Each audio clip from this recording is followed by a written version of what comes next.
That's the number one indicator of success, is that your core of your team is now growing from within. They're bringing ideas to the table openly. The extent when we put the roller table in, the guys are like, "Oh no, we need a gate here, because if we're doing such and such a work, we've got to get straight through here. Hamish is not going to be happy if we have to walk all the way around." Like,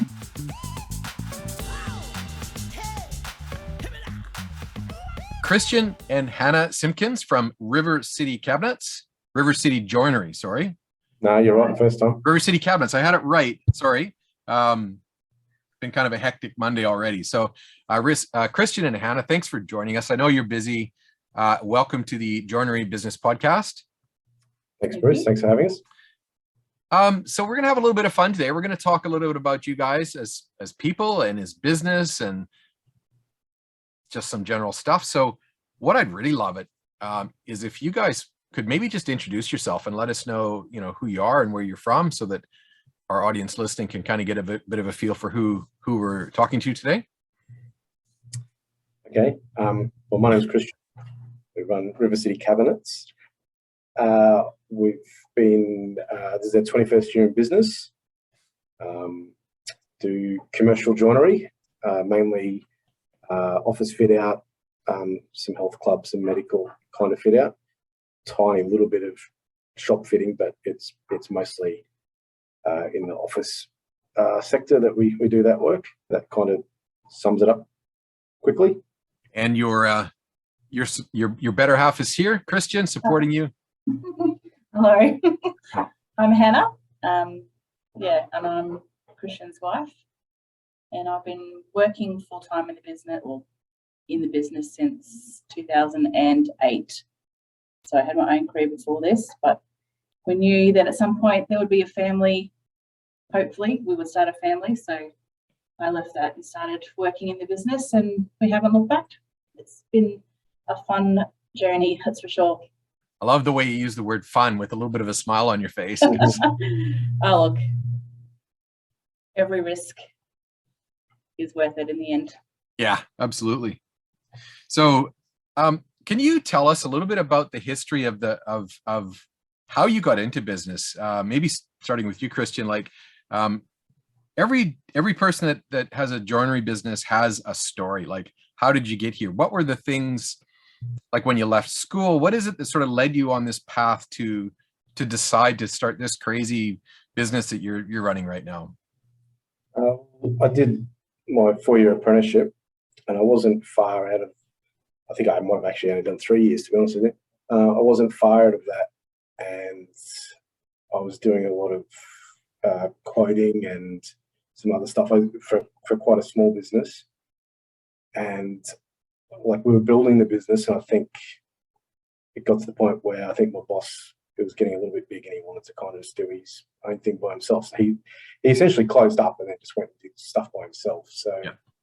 I just decided to start up for myself. I started up with one apprentice and kicked it off from there. Kind of, that's what I did now. I run a joinery business. We'd missed the first year, we'd missed the ad in the yellow pages, so we just worked out of ads in the local paper. So what year was that? How many years? Was, September 2001. You remember the month? Wow. Okay. Yep. Why do you remember the month? Why is September significant? I don't know. It's just when I started. September 2001. I actually don't remember the month that I started. That's really impressive. Okay. And so because our insurance renewals all come due at the same time. Oh yeah, okay. There's usually some significant thing that happened in September. Years, and it always comes at the same time. Yeah. Exactly. And so, we started off just doing small jobs out of the local paper. Picked up one commercial builder, started doing that work. Yeah. And then we did a mix of residential and commercial for a lot of years, until it got to the point where we just had to make a decision that we'd only take on the commercial work just because there was so much of it coming our way. Yeah. Felt to the point that every residential job kind of got in the way. It was a bit difficult. We didn't have like a big showroom or anything like that. We weren't really set up to be doing the high-end kitchen type of stuff. So yeah, that was about, I want to say it was about 2007 we decided just to do commercial work. That's when we put our first CNC flatbed in. So Right. only had about 3 or 4 guys at the time. I think we got married in 07, borrowed $250,000 to put in a flatbed and some software. And then Exciting start to come married. and then a couple of months later the GFC hit. So that was it was a bit of a roller coaster, but we sort of grew through that whole period. We're fairly early adopters to the flatbed, especially for small business. Yeah. I knew we needed to do something. During that period, it was really hard to find good people. And I went and had a look at a factory that was using a CNC router, and I said, I need one of these. So we got one. And then, the next year was 08, so that's when the GFC hit Australia. But we grew right through that period. We had good relationships with our clients. Yeah. And sort of kept growing and kept doing our work, but focusing in that commercial space. So your business started in 2001. Has it always been called River City Cabinets? Yep. And what made you choose the name River City Cabinets? I don't know. I think it was my dad said, what about this? What about that? And I think probably every second joinery business, we started with custom cabinets or something like that. And then in Brisbane, the River City it's just sort of what it's called. So it kind of made sense. So we're based just on the south side of Brisbane here. Yep. We're only about 10 k's out of the city, which is good because most of our work's in the city. I don't know, just was fairly organic. There's not a whole lot of thoughts or planning put into it. Yeah. So, Christian, I'll ask you this first. Growing up, what sort of a student were you at school? I was a really good student through primary and high school. I did straight maths science in high school. But the university world, I went to uni for a couple of years, but I think in high school, it was kind of pretty straightforward. I didn't really study or anything like that, but I think uni's a whole big different step, and it just got to the point where I was like, let's get a job for a while. And here we are. What did you study when you went to uni? I did engineering and I did some maths. Yeah. Nice. Hannah, how about you? What sort of a student were you at school? I think I was rather studious. Went to school, public system till grade 6. Yep. And then my parents, we actually started homeschooling. Wow. Which was supposed to be for 6 months, just to decrease the gap between where I was and where I needed to be. And after the end of 6 months, they're like, do you want to go back or do you want to continue? So we all 4 of us chose to continue. So yeah, I did the next 6 years of homeschooling right through to year 12. That's fantastic. So we've got 3 kids ourselves, and one of the things that we insist with our kids is whatever learning environment they're in, they must enjoy the experience. Yeah. Because I think it's not about what you learn so much in those years. It's about how you become connected to the learning for later on in life, So yeah, my parents were really good. We weren't allowed to do homeschooling in our pajamas. We had a uniform, we had a start time, we had a finish time, we had subjects that were expectations to be done every day. We had school camp, ensemble, sports, all that kind of stuff. So it was essentially a classroom in our living room rather than at a school. So it still taught us self-discipline. There wasn't really a social gap because we were so well socialized outside anyway. So yeah, I love obviously it. you married this guy here, so you obviously socially did very well. Yeah. Yeah, people often say you were homeschooled, but you're so normal. It's like, yep, it can be done. Yes. It's not a cult. No, it's not. It was great. I really value those years. I think there was less distraction and it was really good. Yeah. And Hannah, you'd mentioned before that you'd sort of paused a career that you were in before River City. What was the career that you were pursuing? I was actually in graphic pre-press. So I did a 4-year or 3-year trade in graphic pre-press. Yeah. So that's the front end of the printing industry. So it's basically all the typesetting, photo retouching, scanning, setting up books for print, magazines, all that kind of thing. Yep. Yeah, I did that for nearly 10 years actually. So yeah, came through from an apprentice through a printing company, and then became manager of the pre-press department. And then I got married and I moved to a different company and was helping in the magazine section of that. So yeah, That's fantastic. I did enjoy it. And now it comes in really handy when we get weird and wonderful files from people for cutting signage and that kind of stuff. Yeah, because the digital aspect of that would And it can turn them into stuff that we can read. Yeah. Yeah. That's I mean, the transferable skills from that trade are they're probably not obvious when you think about it, but once you start doing it, they become pretty obvious. So about 2007, I think you said, Christian, River City kind of got its own direction strictly around commercial work, correct? Yeah, that's right. We made the decision just to focus in that commercial sector because by then we'd picked up a couple of fit out companies doing office fit out work. One particular company was giving us a lot of work, and they were really good to work for. Yep. But as is typical of commercial joinery, there's a lot of time pressure. Time pressure is probably the biggest thing in our sector. It's got to be done, and it's got to be done now. Yeah. So putting in the flatbed, we put in cabinet vision. I got Alpha Cam, and we put in a new edge bander all at once. That was a big learning curve. I went and did 2 days training in cabinet vision, and then just started cutting stuff. Had your forehead stamped, and now you're an expert.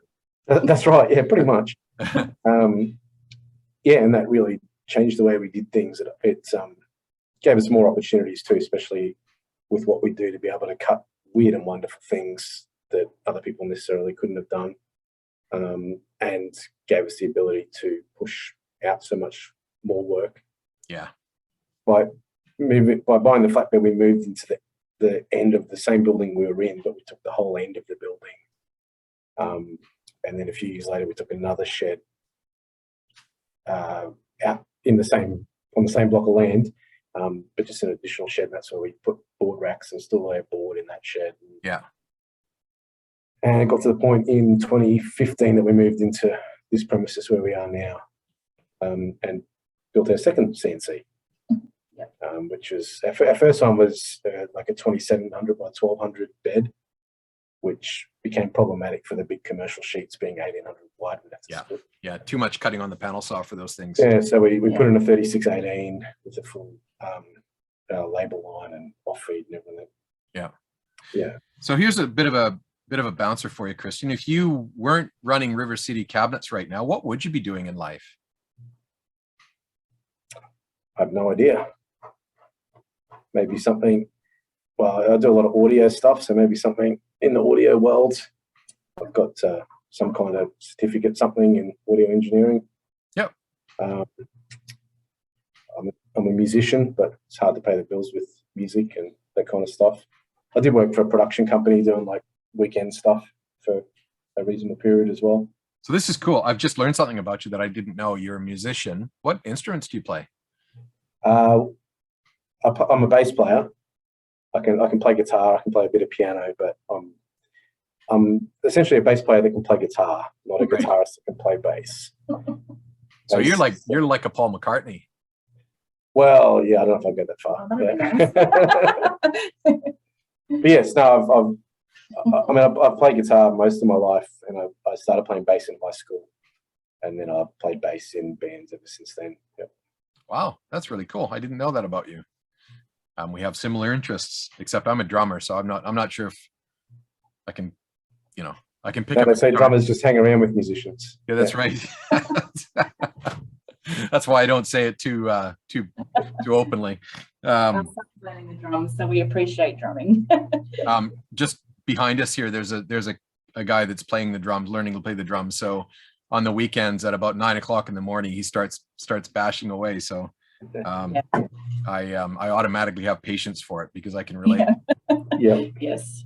So River City is this thriving enterprise right now. What have your biggest struggles been? Say, you moved into that location in 2015. The GFC hit in 2019, roughly. So you overcame that hurdle in the GFC, probably due to the sheer amount of work that you had, the sheer amount of cash flow that was flowing through the business, helped you overcome that hurdle. Yeah, so we had, I mean, there was the first crisis in 2008, the the subprime stuff from America. Yeah. We were still growing. We'd only just put our flatbed in, and I don't know. In Australia, we're very isolated from that. Really, if you had a steady job, it was all pretty straightforward. Interest rates were reasonably low. Fuel prices were reasonably low. If the media didn't keep telling you there was a problem, you probably wouldn't have even known. So we grew right through that period, and then more recently, we've had the COVID period. Realistically, this year has been probably the toughest year to do with COVID, because that's when it sort of made it into Queensland. Yeah. Before that, we were relatively isolated. Shut the borders. If there's one case, everyone's up in arms. Obviously, we had JobKeeper during that period, and there was that month there where really no one knew what was going to happen. For us, we do March of 2020. Yeah. We do commercial fit out. Obviously, all of a sudden, everyone's told not to go to the office. So it's just like, oh, yeah, how's this going to work? If we're not fitting out offices, what are we going to do? But I mean, thankfully, I think a lot of people saw the long game, and we had a lot of buildings that started doing 4-year renovations because no one was there, so they could do the stuff that's usually very difficult to do. They could do during the day. So we had our full team back on almost straight away. We went down to a 4-day working week for a little bit, but soon brought that right back up to 5 days. I think, what did we do? Maybe like a month and a bit. It wasn't long, and then we were back into full hours and working right through. Obviously, the start of this year, all the border restrictions into Queensland eased, and we saw COVID come right into Brisbane. Yeah, I think that was the toughest time for us. We've got a reasonable number of employees. We sort of hover between 20 and 25. Yep. And to have people out with that unplanned leave for such a long period of time. So someone's kid gets sick, then the next kid gets sick, and then finally they get sick, and they spent 3 weeks at home, not really feeling like they should be at home. I think that was probably the toughest part for us. Yeah. Just being able to schedule around so many people being away for such a long period of time. Yeah. You can be flexible. With an already like packed out work schedule. Yeah. Like sitting in the office taking the phone calls, you're made to feel like you're the only people that have it. But once you go to site, it's like everybody's behind, because the Sparkies only just got half their crew back, so they're trying to catch up, and everyone's in the same boat. But you are made to feel a little bit isolated in that situation. Yeah. But we got through it. We made money while we were in that period, which is sort of, which is great. And now we've got everyone back. We're sort of through the first wave. We're coming into flu season, so but at least in Queensland the rules have been relaxed now. So it's, if you're sick, don't come to work. Otherwise, just get to work. So So we met early 2021, I believe. Yeah. Yep. And you were doing reasonably well. But what were some of the struggles that you had at that period of time that sort of inspired you to reach out to us? So the big thing for us was material movement through the factory, and guys not being able to find the right board. And then people would be ordering, and then we'd have stuff left over because it turned up in a different pack somewhere, and we knew we needed to do something better with the way our raw material came into the factory, when we're cutting it, when it's getting built, that kind of stuff. So the term lean manufacturing is always thrown around, and we went, we must need this. And then, that landed us into a conversation with you. So the factory, you knew you had a good team because you built this team over a number of years, but they just weren't sort of gelling like you'd wanted them to. Yeah, and we knew the way we were quoting jobs, we knew that what we were charging was in line with what everyone else was charging. But all the money was kind of getting eaten up. So we knew there had to be a better way to work smarter. Yeah, that's right. Like it's we can't charge more because then we wouldn't win. But we need to get more out of. We need to make that money go further. Yeah, it's funny. I remember that moment when I was I had my last cabinet business, and I remember looking at the numbers at the end of the month, going, "Okay, I have all this money coming in, And then I have all this money going out. When am I actually going to keep any of it? I just started feeling like I was really just an accountant for the government, just shuffling money around. None of it ever stayed mine. Yeah. And working 70 hours a week just to do that for someone else. It doesn't make a lot of sense after a while, does it? No.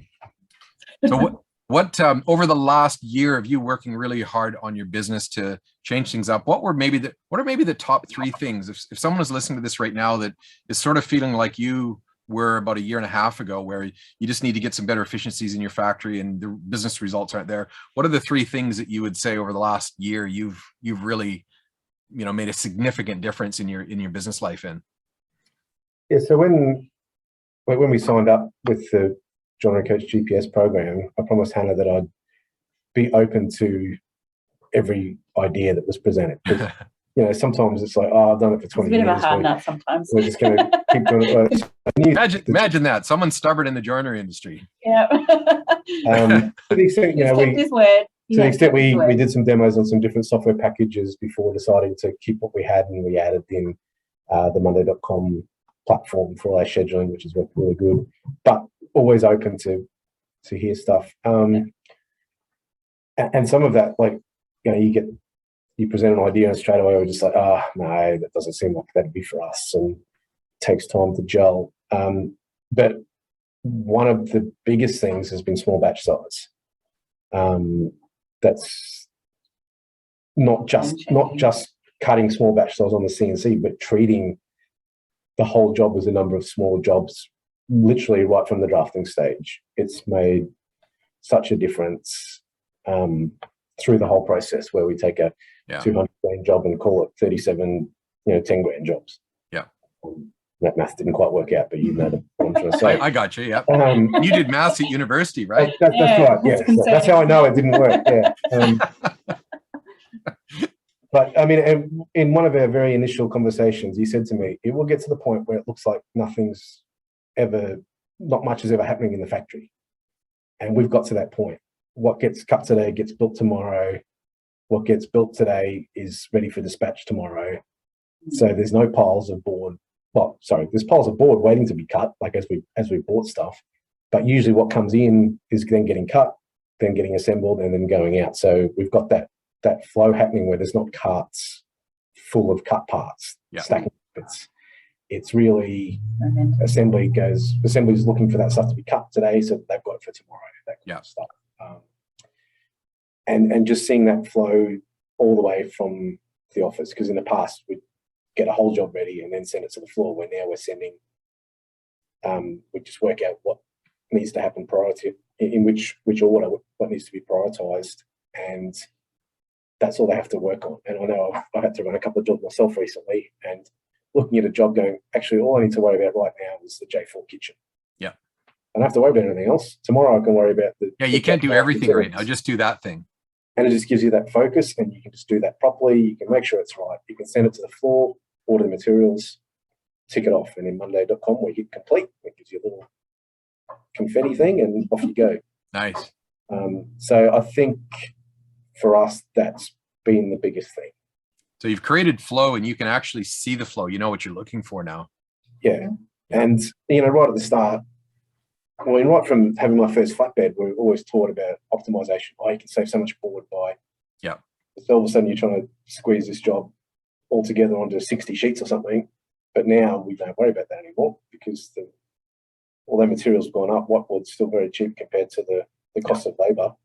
Yeah. And we have an off-cut size that we will keep. Anything other than that goes in the bin. Yeah. And if we keep it, it gets catalogued in a spreadsheet, and then we can nest. When we nest on 3618, so it's usually only the last sheet that's ever a problem. And that's true. Yeah. Sheet and go, let's use this piece. Yeah. Hannah, I'd love to hear from you, from your perspective, because you would look at things through a very different set of eyes. What's been the major transformations that have happened in the business in the last year? Well, we've put on Reese, so that was a big game changer as well for us. A senior management addition in production. Yeah. In our production role. And that's been great to see Christian not burdened with everything, because he was carrying the weight of all of the phone calls, all of this, all that kind of thing. To see him, it's a learning curve for him too, to release responsibilities to someone else, because like when you've done it for 20 years, essentially, letting someone else start to take responsibility of different roles has been a big learning curve as well. But to see that starting to take shape now, I suppose, has been really good.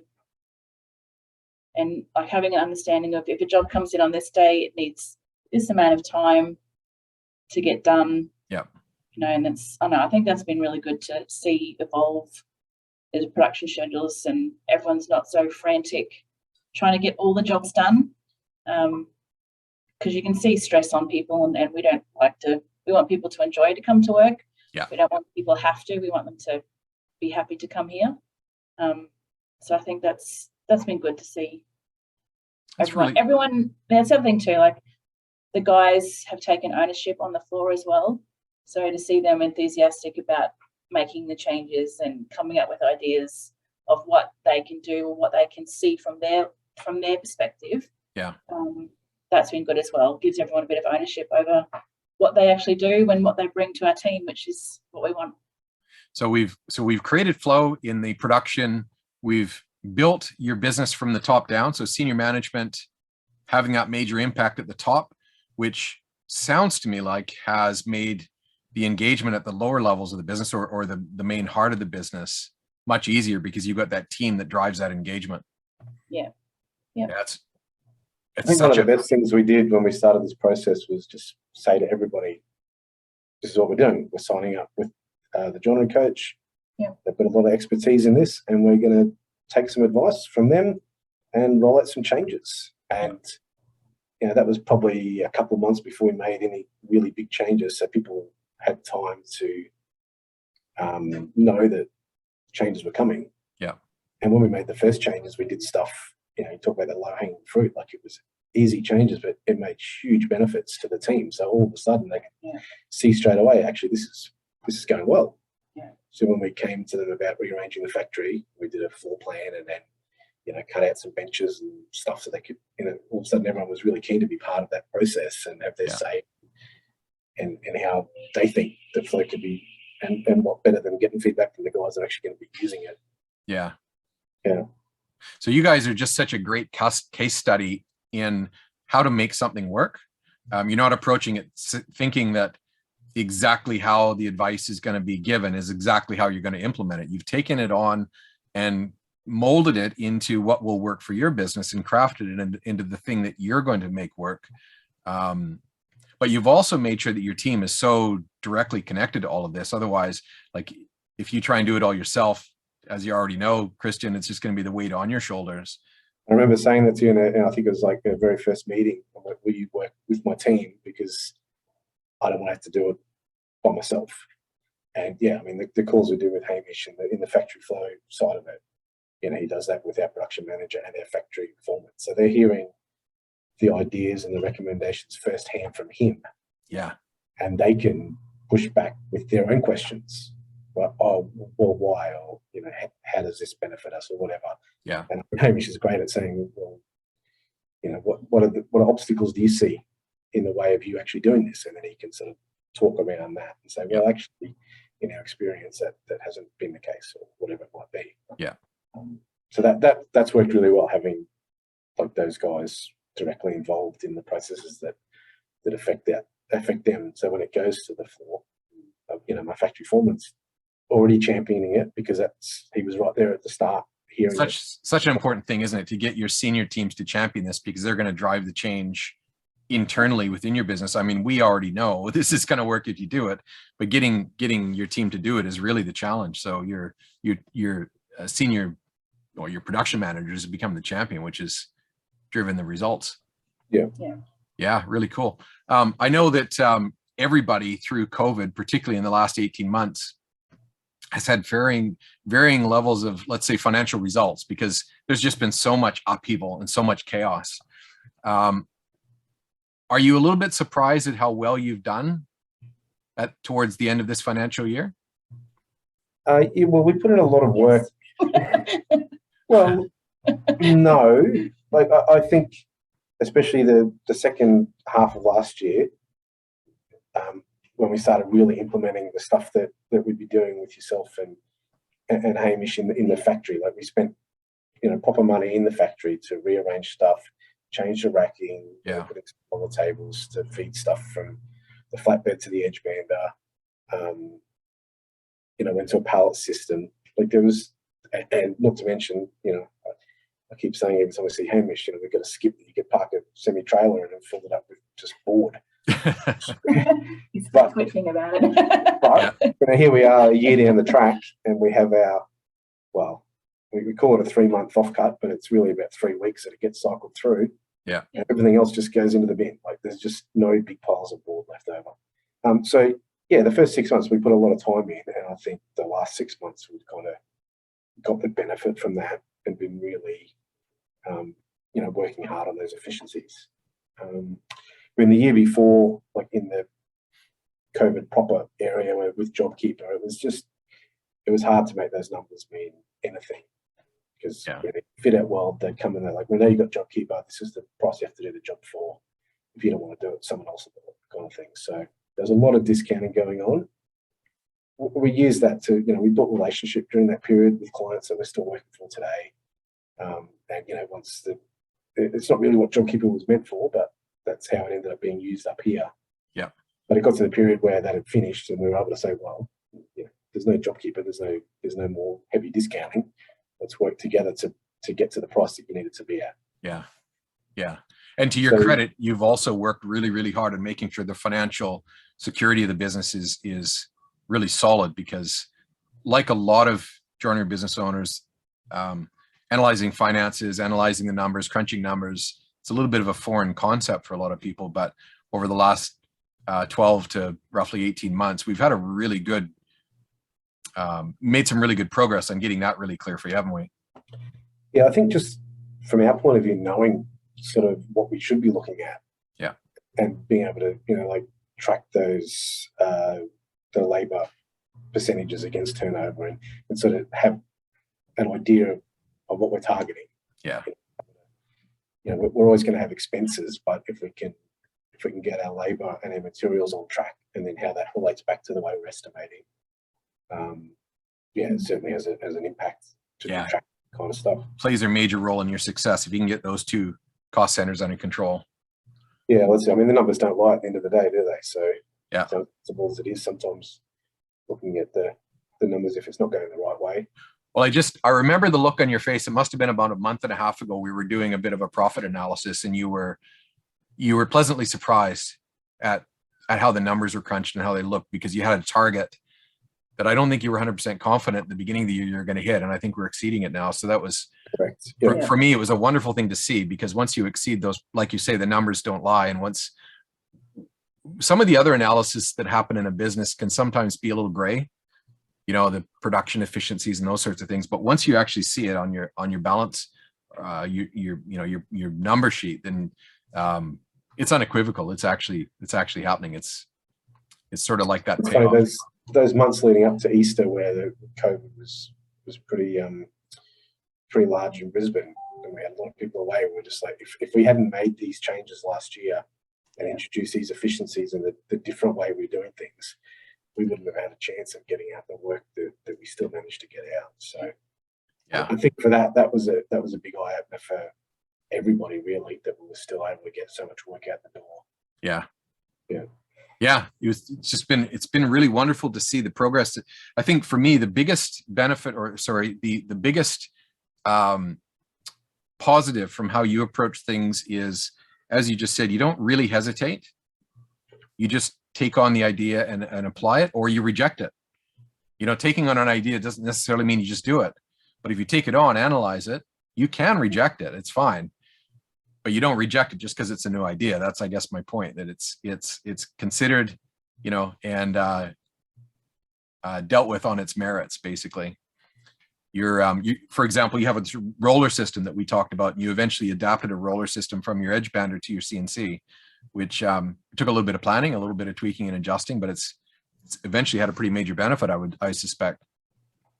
Yeah, that's right. And you look at it now, I'm like, well, man, that's a no-brainer. But like, we just weren't thinking that way. Yeah. But now, we've got the guys on the floor thinking, if I'm walking around with a bit of wood, why? Why am I carrying it? Like, why is it not in a cart with the other parts for that cupboard, or why is it not just turned around, put straight on the roller table to go to the edge band, or that kind of thing? So it's definitely a different way of thinking. But once you start thinking that way, I don't know, sometimes it's almost overwhelming because you just want to like grab people by the scruff of the neck and say, why are you doing this? We've talked about this. But just the consistency of just always bringing it back, like this is the way we're doing it now. Yeah. So we're able to get to the point where people start seeing this stuff for themselves. And then we have the guys coming to us, oh, hey, if we did this and put this here, that's going to make it a lot quicker for this, that kind of stuff. So we've harped on about it that long that they're starting to think the same way now, which is... That's the number one indicator of success, is that your core of your team is now growing from within. They're bringing ideas to the table openly. The extent when we put the roller table in, the guys are like, oh, no, we need a gate here because if we're doing such and such a work, we've got to get straight through here. Hamish is not going to be happy if we have to walk all the way around. So we incorporated a gate just before the edge band, that if they can open to get through the roller system if it's parts that don't have to go to the edge or big offcuts or whatever it might be. But and from your young guys could probably go underneath, but I don't think I could do that. This is really good. So let's shift gears a little bit here. Hannah, I'll ask you this first. What does the next 3 years look like? Or we can take it down to 1 year. If 3 years is too far ahead, a lot of people have a hard time thinking that far ahead these days. But what does the future look like for River City? I'd like to see it be able to run more efficiently by itself. So Christian's like 21 years this year. I think he's earned a couple of long weekends. So I'd like to be able to see him have a Friday off once a month or a Monday, whatever. Yeah. And everything just runs perfectly without him having to be here. That's what I like. I would like to see that. But I think it's heading in the right direction for that, which is good. Yeah, maybe a couple of Fridays, maybe a couple of weeks, months. Yeah, and not have his phone go the whole time. I think that's which we've started to see an improvement in that, which has been good. I think a regular long weekend once a month even would be a nice place to start. and how about for yourself as far as the business goes? What do you have any other avenues that you want to pursue that are around this work that you're doing with River City? Well, yes. We're just about to commence with the marketing crew. Yep. That's a whole new world for us.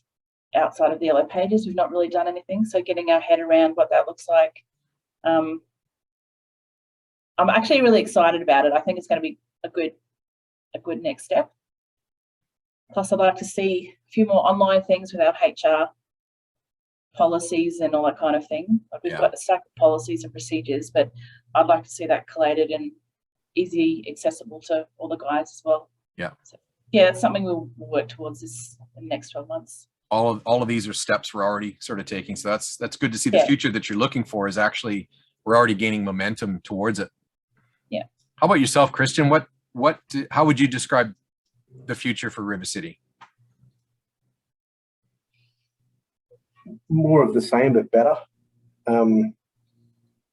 We're working towards bringing a senior management team that can look after more of the day-to-day. I'm hoping to be able to spend more time looking at the bigger picture stuff like we've been doing over the last 12 months. I think we're looking further forward than we ever have before. Yeah. But being a little bit less involved in the day-to-day stuff for sure is always a goal. Having a bit more time off here and there. I think I think we're well and truly on the right track. We're doing some stuff we've never done before, getting some more long-term stability in the workflow and the management of that flow. It's becoming our whole industry is becoming a bit more top heavy than it ever has before. I suppose like the office is such a big part of everything, more so than it ever used to be before. Yeah. I mean, software, you know, the fact that we draft in the office and all that kind of stuff has some part of that, but just the communication with clients and the management of people, I think in our world, in the commercial fit out world, the timeframes are still just as tight as they have ever been. And the communication is just such a big part of that, especially in a season where it's hard to get materials and it's hard to rely on subcontractors as well because they have the same problems we have. They can't get their materials or whatever it might be. So having good people to have that communication. Well, I think the cool thing is, you know, the future of this industry, as in any industry, relies on technology and, in our case, automation. Not just automation on the factory floor, but automation in the office. Now, that's just common sense because that is what's happening around us, and our industry is always slow to take it up. The cool thing is you guys have already taken up all of those things. You've taken up automation in the factory floor. You've taken up efficiencies in the factory floor. You've fully automated your office.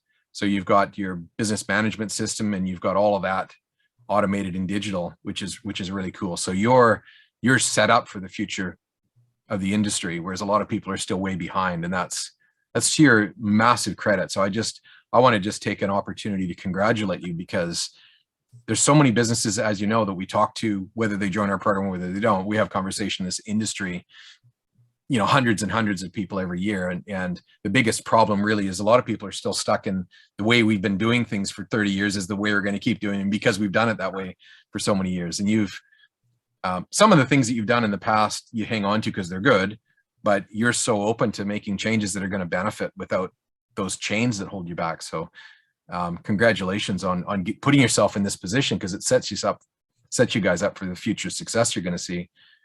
I also wanted to mention one thing, Christian, that just popped into my head. I know ZZ Top is looking for a bassist, so you might want to put your CV in. If you ever wanted to make a significant shift, you'd fit right in, I think. Yeah, well, you wouldn't be the first person to say that, as you can imagine.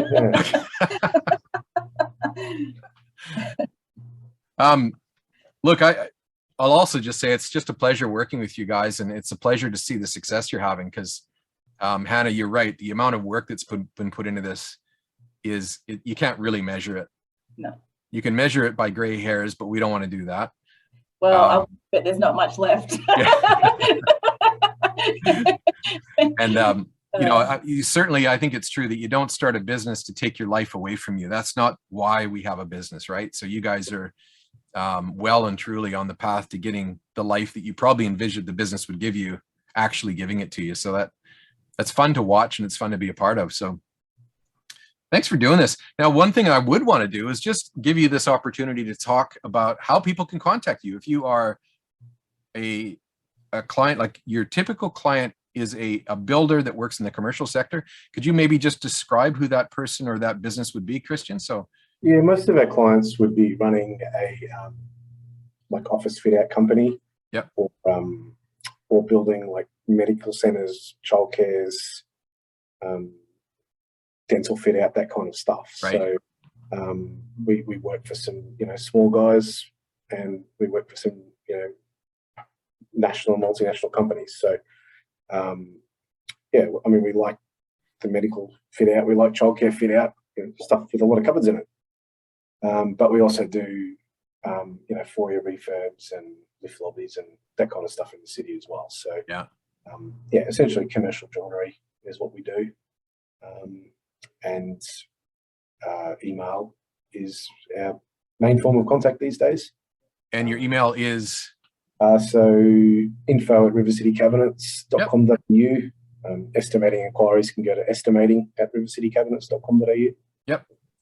And website is rivercitycabinets.com.au. Yep. Obviously, we're based in Brisbane. Most of our work's Brisbane, but we do some work Gold Coast, Sunshine Coast. So what's the demographic? How far out what will you not Yeah, travel usually past? like Gold Coast, Sunshine Coast. Yep. Down to the western, like Springfield Business Park, some of the newer satellite areas have big business parks in them. Yeah. Yeah. And then, we've done some medical center chains that we've gone a lot further afield with for some regular clients. Yeah. So if anybody listening is that client that we just described, a commercial office fit out type of company, don't hesitate to contact you guys. It's I highly recommend you to everyone. Anything else? Like, let me ask you this question. This is a little bit curly. Feel free to not answer if you don't feel you can. If your business was known for one thing, if the entire demographic of people that knew your business knew you for one thing, what would you want to be known for?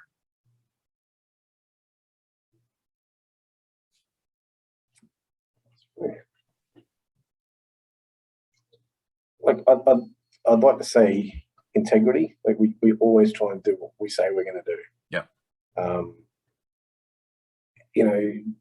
If you ring me and you can't get on to me, I'll always call you back. That kind of thing. We're not perfect by any means, but we are very customer focused, and we always try and work with the designers and the project managers to get the outcome that they need. That's a fantastic thing to be known for.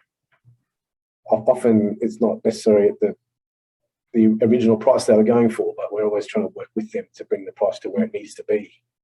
Yeah. It's all my clients are long-term clients. And when, we tend to, people move around a lot, but as they move to a new company, we tend to pick up their work at a new company. So yeah. We've got good long-term relationships, and that's what we're looking for. We just want to work with good people long-term. So you're playing the long game, not the short game. Yeah. Correct. Yeah. And that's it. We've always, people are, oh, what's your best price? We're like, we always give you our best price. I just gave it to you. Yeah, that's right. Yeah. We don't want to be playing silly games where we're marking up crazy amounts and then trying to discount later. Yeah. So we've got a lot of, one particular bloke I spoke to earlier today, I've worked for him for literally 21 years. And, he's moved companies once, I think. But I've worked for him the whole time. It's about relationships, really, isn't it? It really is. And doing what we do, it makes sense as well, because, they need stuff quickly, and we want to work to make that happen. But if we can have conversations saying, hey, what have you got coming up? What are you expecting? And then we can be leaving time, because we know that if they get the job, that the job's going to come to us. And so being able to just work together and not play silly games, I think is a big thing. Yeah. Agreed. This has been good. I've learned a little bit more about you than, go ahead, Hannah. Sorry. I'd say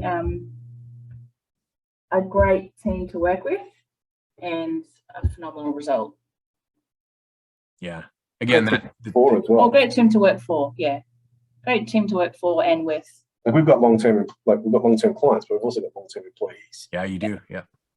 Got, a lot of our guys are 5+ years. My factory foreman's 10+. One of my office guys is like 15+. Like, so we've got, long-term employees. Yeah. Because we're a good place to work. Yeah. It speaks volumes about you guys as people too. When that happens, clients and customers, that really does speak volumes about, how you are as people, really. So, this has been great. So I know you're busy. So, thanks for doing this. Is there anything else that we haven't talked about here today that you would like the world to know? Or do you think we pretty much covered it? I think so. I'd just say that working with the joinery coach has been awesome. So people listening to this, like we went into it knowing we needed to change some stuff without really knowing a whole lot. But I think the expertise that from the program and like the one-on-one stuff as well as the group stuff, because we're all doing similar things, has been great. And getting to know a few other joinery businesses across the country has been good too. So I've been really happy with the results, and the encouragement from each of you, really. Like, all of our one-on-one sessions we come away feeling empowered and not completely overwhelmed. So it's been good.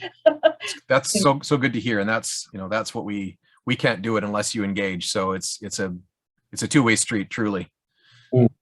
Well, and that's it. That's why when we signed up, we're like, we'll just give everything a red hot go. No point signing up only to fight with you about it. Yeah. Yeah. And, you know, we go at your pace. So your pace is high and so is ours. And that's where the quick results of, I mean, I know 12, 18 months doesn't feel like it's quick, but in the grand scheme of making a business solid and stable, it does take time. So Yeah, that's great. cool. All right, guys. Well, thanks for doing this. It's been really great having you on the podcast. And I wish you all the best of luck. And I'm just looking forward to continuing to work with you and see the next levels of growth you're going to experience. And I'm in the same mind as you, Hannah. I'm really looking forward to how the marketing addition to what you're doing is going to add that extra flavor to your business as well. Yeah. Yeah, it's a lot of fun. I know it means more work, but I'm actually really excited about it. Yeah, and that's the key thing, right? Is we have to do things, but if we can enjoy them and get some joy out of them, then that makes it all worthwhile. Yeah. Excellent. All right, guys. Thanks for this. Great. Thanks, Bruce. Thank Chat with you. soon. All right. Bye. Okay, so there's a cut at this point. Well done. Thanks. Was that in any way daunting or? I think 12 months ago it would have been. Yeah. But I think we've I don't know, I think you just get used to seeing yourself on the screen, and Yeah. And it's just your story. Like we're just talking about. I bet you it'll sound different to the way I think it's going to sound. No, No, to sound with their own voice today. Yeah. You guys actually, I don't think we'll have to edit much out of that. You pretty much, you talk very fluently, and I hopefully I didn't throw too many curly questions at you, but No, I think it's pretty good. you know where you're at, you know what you've done, so it comes off naturally. Yeah. All right. It's all true, I think. Yeah, we didn't lie too much. Oh dear. All right. I'll let you get back to work. I really appreciate that. And hopefully you'll enjoy the podcast. Like I say, we won't add too much to it. No, Great. we won't add anything to it. All right. Awesome. No worries. Thanks, guys. Chat Thanks. soon. See ya. Bye.